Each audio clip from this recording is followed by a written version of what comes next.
جب بھی انسان ہدایت کی طرف آنے لگتا ہے کبھی تو کچھ ایکشنز کرتا ہے، اچھے actions.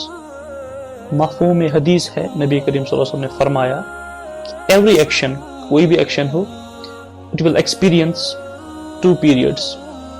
The first one is energy and enthusiasm. جب ہم پہلے کوئی کام سٹارٹ کریں گے ہمارے اندر فل انرجی ہوگی، انتھوزیازم ہوگا کہ ہمیں تو چینج ہونا ہے، اب ہمیں 5 وقت نماز پڑھنی ہے، قرآن پڑھنا ہے. یہ دنیائی چیزوں پر بھی اپلائی ہوتا ہے اور دینی چیزوں پر بھی.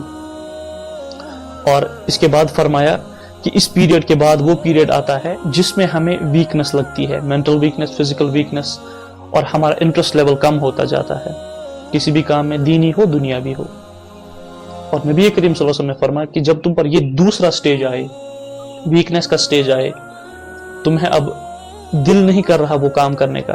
فار ایگزامپل آپ نے عہد کیا کہ آپ 5 نمازیں پڑھیں گے یا قرآن روز پڑھیں گے، لیکن کچھ سمے کے بعد، کچھ ٹائم کے بعد آپ کو مزہ نہیں آ رہا، تو نبی کریم صلی اللہ علیہ وسلم نے فرمایا کہ یہ جو دوسرا پیریڈ ہے ویکنس کا، اس میں جو میری سنت پر چلے گا تو وہ بچا لیا جائے گا، وہ سیو کر لیا جائے گا اور اس کے درجے بلند ہو جائیں گے اور اللہ تعالیٰ اس کو اس پیریڈ سے باہر نکالے گا.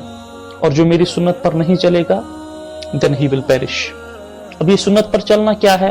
سب سے مین 2 چیزیں ہیں اس میں. پہلا تو صبر کہ یہ وقت ٹل جائے گا اور اللہ تعالیٰ ہی میرا ساتھی ہے، اور توکل کہ چلو انسان کی لائف میں اپس اینڈ ڈاؤنز ہوتے رہتے ہیں کیونکہ یہ دنیا ٹیسٹ ہے، اس میں ہم کانسٹنٹ سپیڈ سے نہیں چل سکتے کسی بھی کام میں.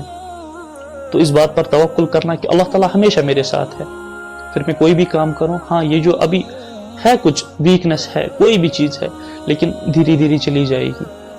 یہی ٹائم ہوتا ہے کرٹیکل ٹائم. اگر ہم اس ٹائم کو پاس کر لیں تو آنے والا وقت بہت ہی اچھا ہوتا ہے ہمارے لیے، لیکن اگر ہم اس وقت میں ہمت ہار جائیں تو پھر آنے والا وقت خراب ہوتا ہے. تو جب ہم اس دوسرے پیریڈ سے گزر رہے ہیں جس میں ہم ویکنس فیل کرتے ہیں اور بہت ساری چیزوں کا انفلوئنس ہم پر آ جاتا ہے تو ہم کوئی کام نہیں کر پاتے، تو فرمایا گیا کہ کچھ لیسٹ پہ رہو، لیکن رہو، مائنس میں نہیں چلے جانا. اگر فار ایگزامپل کے طور پر اگر آپ 5 نمازیں نہیں پڑھ پا رہے ہو لیکن آپ نے عہد کیا تھا تو کم سے کم 1 پڑھو، اس پر کنٹینیوسلی اب جم جاؤ جب تک کہ آپ کا لیول آف ایمان پھر سے دوبارہ اچھا نہ ہو جائے، بلند نہ ہو جائے. مین پوائنٹ یہی ہے کہ چھوڑنا نہیں ہے. اس ٹائم پہ کوئی بھی چھوٹی چیز اس کو پکڑ لینا ہے، جو بھی آپ کے من میں آئے، جس پر بھی آپ کا دل لگ جائے. اور قرآن میں اللہ تعالیٰ نے کیا خوب مثال بیان کی ہے کہ ان لوگوں کی طرح مت ہو جانا. کن لوگوں کی طرح؟ جن لوگوں نے روئی بن کے داغا تیار کیا ہے، یعنی کہ کاٹن سے ایک تھریڈ تیار کی ہے، بہت ٹائم لگا اس تھریڈ کو بننے میں، لیکن پھر 1 ہی منٹ میں اگر وہ اس تھریڈ کو کاٹ دیں گے تو ان لوگوں کی طرح مت ہو جانا.